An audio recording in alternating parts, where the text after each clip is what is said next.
할렐루야. 153 저녁기도에 오신 여러분들을 주님의 이름으로 환영하고 축복합니다. 오늘 이 시간 가운데도 하나님께서 우리들에게 신실하게 일하실 것을 기대하며 이 기도의 자리로 나아갔으면 좋겠는데요. 먼저 우리 같이 찬양했으면 좋겠습니다. 하나님, 우리가 주님의 뜻 가운데서 결코 세상 가운데 돌아서지 않겠습니다. 우리 같이 믿음으로 결단하는 찬양을 드렸으면 좋겠습니다. 돌아서지 않으리 라고 하는 찬양인데, 이 찬양은 주님 뜻대로 살기로 했네 라고 하는 찬송가를 좀 편곡을 한 찬양입니다. 그래서 여러분들이 좀 생소할 수 있을 텐데 한번 들어보시기도 하시고 같이 한번 불러보는 시간을 가져봤으면 좋겠습니다.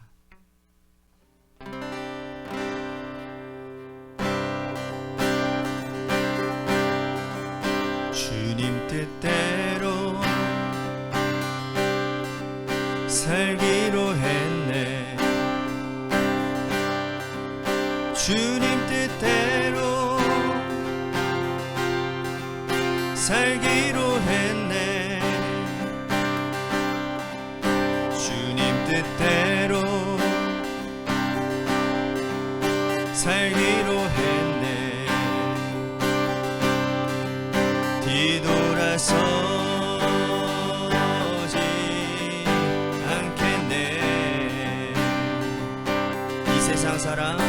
이 세상 사람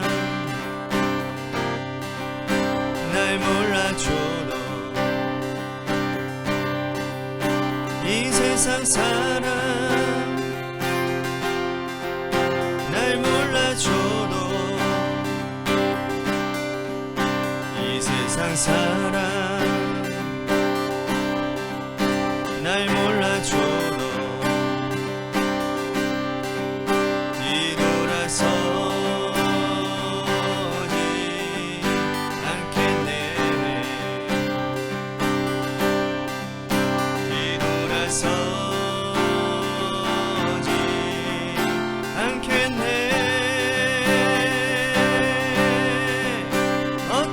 시련이 와도 수많은 유혹 속에도 신실하신 주님 약속 난 붙들리라. 세상이 이해 못하고 우리를 조롱하여도 신실하신 주님 약속만 붙들리라. 결코 돌아서지 않으리.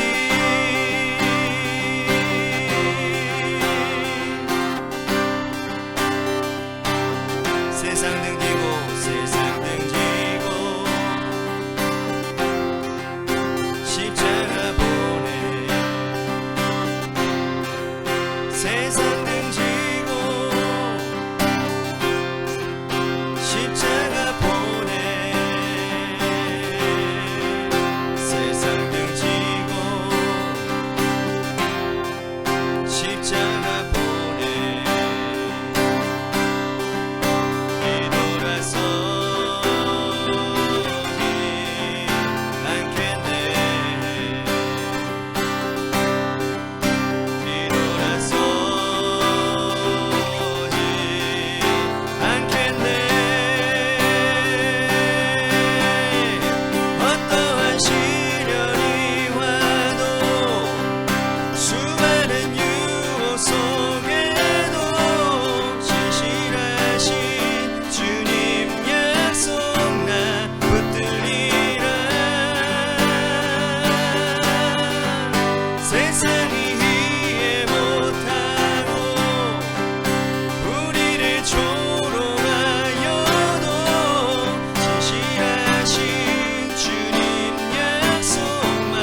조롱하여도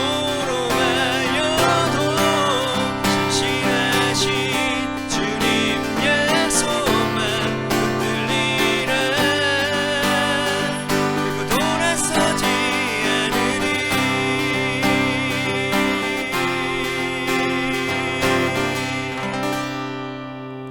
기도하겠습니다. 사랑과 은혜가 풍성하신 주님, 우리가 주님의 말씀 안에서, 주님의 뜻 안에서 하나님 거하기를 간절히 소원합니다. 이 세상을 살아가며 하나님의 뜻을 거스르며 하나님 살아가려고 하는 여러 가지 하나님 상황들이 놓여져 있습니다. 그럴 때마다 하나님, 세상 사람들은 99%가 예스라고 얘기할지는 모르지만 그 100% 가운데 1%가 아니요 라고 얘기할 수 있는 거룩한 분별력이 우리 가운데 있게 되기를 소원합니다. 하나님, 주님 뜻 가운데 어떠한 시련이 와도 하나님, 우리가 세상이 이해 못해도, 세상이 조롱하여도 신실하신 주님의 약속 붙들고 하나님 믿음으로 승리하는 우리 모두가 되도록 인도해 주옵소서. 사랑이 많으신 예수님 이름 받들어 간절히 축복하며 기도하옵나이다. 아멘. 오늘 이 저녁 시간에 하나님이 우리에게 주신 말씀 보도록 합니다. 고린도후서 마지막 장이네요. 13장 5절에서 10절 말씀까지 보겠습니다. 고린도후서 13장 5절에서 10절 말씀입니다. 우리 같이 한 목소리로 다 함께 봉독하도록 하겠습니다. 시작. 너희는 믿음 안에 있는가? 너희 자신을 시험하고 너희 자신을 확증하라. 예수 그리스도께서 너희 안에 계신 줄을 너희가 스스로 알지 못하느냐? 그렇지 않으면 너희는 버림받은 자니라. 우리가 버림받은 자가 되지 아니하는 것은 너희가 알기를 내가 바라고, 우리가 하나님께서 너희로 악을 조금도 행하지 않게 하시기를 구하노니 이는 우리가 옳은 자임을 나타내고자 함이 아니라 오직 우리는 버림받은 자 같을지라도 너희는 선을 행하게 하고자 함이라. 우리는 진리를 거슬러 아무것도 할 수 없고 오직 진리를 위할 뿐이니 우리가 약할 때에 너희가 강한 것을 기뻐하고 또 이것을 위하여 구하니 곧 너희가 온전하게 되는 것이라. 그러므로 내가 떠나 있을 때에 이렇게 쓰는 것은 대면할 때에 주께서 너희를 넘어뜨리려 하지 않고 세우려고 하여 내게 주신 그 권한을 따라 엄하지 않게 하려 함이라. 아멘. 오늘 이 저녁 시간에도 하나님의 은혜를 사모하셔서 이제 나오신 여러분들에게 하나님의 신령한 은혜와 축복이 함께 하시기를 바라겠습니다. 요즘 중학교에서는 자유학기제라는 것을 시행합니다. 저도 참 이런 일들이 있구나 듣고서도 깜짝 놀랐는데, 한 학기 동안 시험을 보지 않고 진로를 탐색하는 기간이라는 겁니다. 앞으로 어떻게 살아야 될지, 또 앞으로 학생들이 다양한 모양의 진로를 탐색하고 자신의 미래의 꿈들을 그려보는 시간이라는 거예요. 그러니까 학생들이 이것을 잘만 이용하면 여러분 자신들의 장래의 미래에 대해 얼마나 굉장히 유익한 시간을 보내겠습니까? 하지만 이 시간은 학부모들에게는 꽤 답답한 시간이기도 하다라는 겁니다. 왜냐하면 학생들의 학업 성취도를 알아볼 수 없기 때문이라는 거예요. 보통 중학교 고등학생들, 저나 여러분들 같은 경우에는 학기마다 여러분들 시험을 보지 않았습니까? 2차례의 시험을 봤잖아요. 중간고사, 기말고사. 그리고 그 시험에 따른 결과를 보고 성취도를 확인하죠. 자신이 어느 정도 위치에 있는지, 또 잘하는 것들은 잘하는 것대로 발전시키고, 또 못하는 것은 방학 기간 동안에 집중적으로 부족한 부분들을 보충하지요. 하지만 시험이 없으면 무엇을 잘하는지, 어디가 모자란지 자신을 달아볼 확인할 방법이 없다라는 겁니다. 요즘 하소미도 성적표에 보면 다 말로 쓰여져 있어요. 무슨 다 좋은 말들이에요. 그런데 얘가 어느 정도 지금 수준에 있는지 그것을 정확한 수치를 알지를 못하니 얘가 공부를 지금 잘하고 있는 건지 못하고 있는 건지 확인할 방법이 없다라는 겁니다. 여러분, 우리 믿음 생활도 역시 마찬가지예요. 하나님께서 믿음 생활을 하는 우리들에게 가끔 시험을 주시는데, 그 시험을 통해서 우리는 내가 어느 정도의 믿음인지, 어느 정도로 성장해 나아가고 있는지를 우리는 스스로 확인해보고 달아볼 수 있는 것입니다. 그 시험을 잘 통과한 자들에게는 하나님이 또 다른 사명을 주시겠지만, 그 다음 단계로 성숙하게끔 하시겠지만, 시험에 미끄러진 자들은 하나님이 다시 그곳에서부터 새롭게 출발하도록 도우신다라는 거예요. 성경에 보면 믿음의 위인들이 참 많지 않습니까? 여러분들, 그 사람들이 하나님께서 세우시기 전에 하나님의 그들의 믿음을 달아보시고 믿음 위에 스스로 그들을 확증시켜 나가시는 모습을 볼 수 있습니다. 대표적인 사람이 기드온 아닙니까? 여러분, 사사시대의 이스라엘 백성들이 미디안 족속에 의해서 엄청난 고난을 받았어요. 그때 이스라엘 백성들이 하나님께 간구합니다. 이 미디안의 손에서 압제해서 우리를 구원해 달라고. 그래서 하나님이 이 기드온을 사사로 세우시는데, 하나님이 본격적으로 그가 활동하기 시기 전에 시험해 보시는데, 기드온에게 하나님이 뭐라고 말씀하시느냐? 너희 아버지 집에 있는 바알을 섬기는 제단, 아세라를 섬기는 그런 우상들 다 제거하라는 겁니다. 기드온에게 하나님께서 그렇게 말씀하신 이유는 뭘까요? 한 민족을 구원하는데 사사로 쓰임 받기 위해서는 너의 가정부터 바로 세우라는 것이었습니다. 기드온은 하나님의 말씀을 붙들고 받아들여서 그의 아버지 집에 있는 바알 제단을 헐고 아세라 묵상을 다 회파시켜 버립니다. 그 이후에야 하나님께서 이스라엘의 사사로 기드온을 새롭게 세우셨다라는 것이죠. 자, 오늘 본문 말씀에서도 바울은 고린도 후서를 마감하면서 이 고린도 교회에 있는 성도들에게 너희 자신들의 믿음을 확증해 봐라 라고 이야기를 하고 있습니다. 5절 말씀 볼까요? 너희는 믿음 안에 있는가? 너희 자신을 시험하고 너 자신을 확증하라. 주 예수 그리스도께서 너희 안에 계신 줄을 너희가 스스로 알지 못하느냐? 그렇지 않으면 너희는 버림받은 자니라. 자, 믿음 안에 있는지 너희 자신을 확증하라라고 말씀을 합니다. 바울은 5절 말씀 하반절에 믿음 안에 있다라고 하는 이 말을 그리스도 안에 있다라고 해석을 해주고 있습니다. 그리스도인의 믿음은 주관적인 믿음이 아니라는 겁니다. 다시 말씀드린다면 예수 믿는다고 하는 것이 내가 믿고 싶은 것들을 믿고 내가 보고 싶은 것만 본다라는 게 아니라는 거예요. 지난주 주일 말씀처럼 말이죠. 예수를 믿고 내가 믿는다고 하는 것은 예수 그리스도라고 하는 절대 불변의 객관적인 진실을 믿는다라는 뜻입니다. 그러므로 우리가 예수 그리스도를 믿는다라고 하는 또 다른 의미는 주께서 하시는 말씀만 믿는 겁니다. 그러므로 믿음 안에서 너희 믿음을 확증하라 라고 하는 이 말은 뭡니까? 주님을 믿고 주님께서 주신 말씀 안에서 너희 자신을 시험하여 너희 믿음을 확인해 보라는 겁니다. 간혹 어떤 사람들은요, 자신의 믿음을 스스로가 믿음이 크다라고 여겨지는 사람이 있어요. 혹은 스스로 믿음이 적다라고 판단하는 경우들이 있다라는 거예요. 자신의 생각과 자신의 감정에 사로잡혀서 말씀에 근거하지 않고 자신의 어떤 개인적인 확증에 따라서 판단하는 경우들이 있다라는 겁니다. 어떤 분들은 어떤 환상이라든지 방언, 이것에 초점을 두고 내 믿음이 크다라고 얘기를 하지만 이건 잘못된 믿음입니다.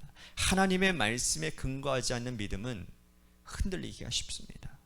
여러분, 고린도 교회 성도들을 보면 알 수 있지 않습니까? 그들은 믿음 안에 서 있는 자들이 아니었습니다. 확고 불변한 말씀을 붙들고 사는 자들이 아니었습니다. 우리들이 고린도 후서를 보면서 알 수 있지 않습니까? 유대로부터 온 어떤 사람들이, 거짓 선지자들이, 거짓 교사들이 바울의 사도성을 흔들 때, 다른 복음, 다른 예수, 다른 영을 전할 때 그들이 어떻게 됐습니까? 그들의 반응은 뭐였습니까? 흔들렸잖아요. 믿음이 흔들렸단 말이죠.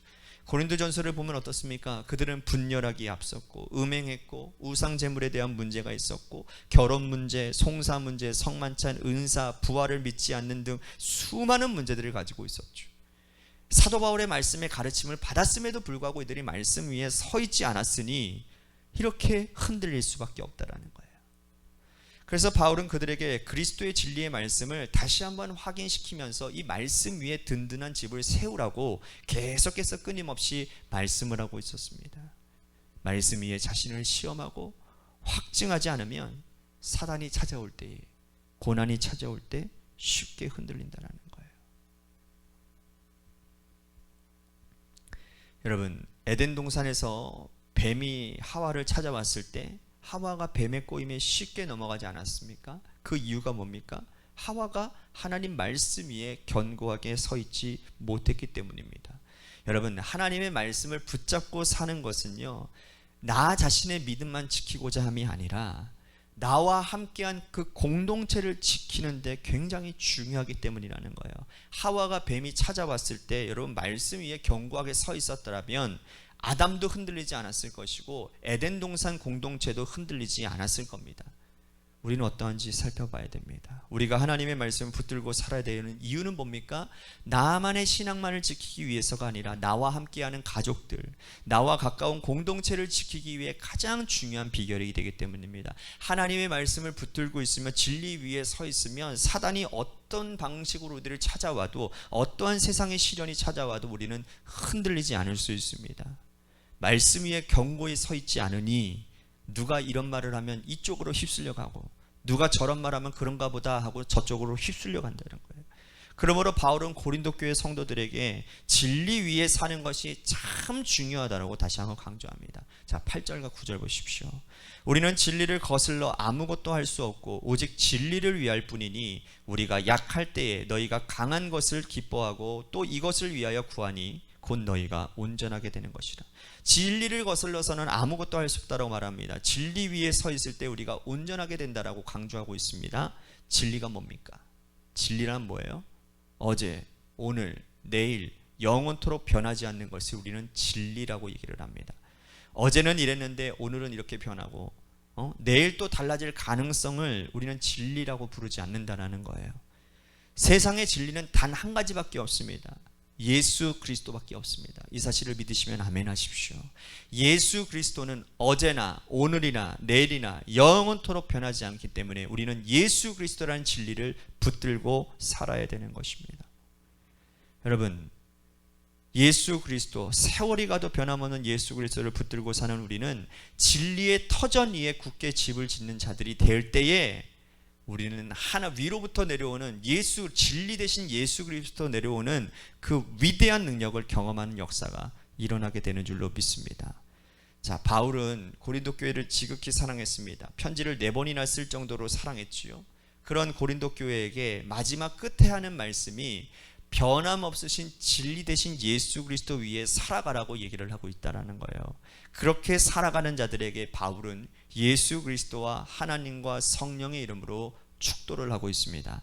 마지막 사도 바울이 우리를 향해 축도한다라고 생각을 하고, 그러한 상상 가운데서 13절을 우리 같이 한번 읽어봅시다. 시작. 주 예수 그리스도의 은혜와 하나님의 사랑과 성령의 교통하심이 너희 무리와 함께 있을지어다. 오늘날 교회에서 예배 끝으로 하는 축도가 바로 이 바울이 전한 이 축도의 모형을 삼고 있는 것입니다. 예수 그리스도의 은혜와 하나님의 사랑과 성령님의 교통하심이, 이 놀라운 축복, 삼위일체 되시는 하나님의 축복을 받기 위해서는 우리 모두가 어떻게 되는 거예요? 진리 위에 거하는 자들이 되어야 된다는 겁니다.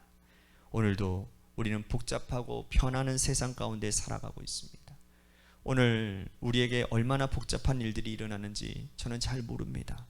사단이 우리를 얼마나 흔들어댔는지 모릅니다. 하지만 진리 위에 집을 짓고 살아가셨다면 삼위일체 되시는 하나님께서, 거룩하신 하나님의 축복이 오늘 저와 여러분들에게 함께 임하셔서 결코 흔들리지 않는 인생을 산 줄로 믿습니다. 그렇게 살지 못했다면 오늘 이 말씀 붙들고 여러분들이 기도할 때에 그 놀라운 은혜를 꼭 경험하는 여러분들이 되실 줄로 믿습니다. 오늘 이 시간 이 말씀을 붙들고 하나님, 주일에 우리들이 기도했던 것처럼 예수 그리스도로 충만한 인생 되도록 인도해 주시옵소서. 진리 되신 예수님, 변하지 않는 예수 그리스도 붙들고 변함이 있고 늘 복잡하고 늘 우리를 죄 가운데로 빠지게 하는 저 어지러운 세상 가운데서 흔들리지 않는 믿음의 사람이 되기를 소원합니다. 오늘 말씀을 생각하며 우리 같이 기도했으면 좋겠어요. 또 한 가지 우리 같이 기도할 것은 우리 교회를 위해서 하나님 앞에 기도합니다. 주님께서 세워주신 주님의 종들, 하나님께서 주님 선한 역사로 하나님 인도해 주시고 거룩하신 예수 그리스도로 충만함을 입어 이 교회에 예수 그리스도로 충만하는 데 쓰임받는 일꾼들, 교회가 되도록 인도해 주시옵소서. 또 한 가지 우리 원로 사모님 네 분을 위해서 여러분들 기도해 주셨으면 좋겠습니다. 지금 코로나 확진 가운데 계시는데 사모님의 컨디션이 좀 안 좋으십니다. 그런데도 또 목소리는 또 좋게 하시려고 하시는 것 같은데 열이 있으시고 좀 호흡기적으로 좀 있습니다. 그러니까 여러분들 기도 많이 해주시기를 바랍니다. 연세가 있으시니까 여러분들 기도해 주시기를 바라고, 또한 여러분들의 삶의 자리와 여러분들의 자녀들을 위해서 기도하시다가 이 시간 돌아가시기를 바랍니다. 노래 끝날 때까지 우리 같이 합심하여 하나님 앞에 기도했으면 좋겠습니다. 기도하시겠습니다.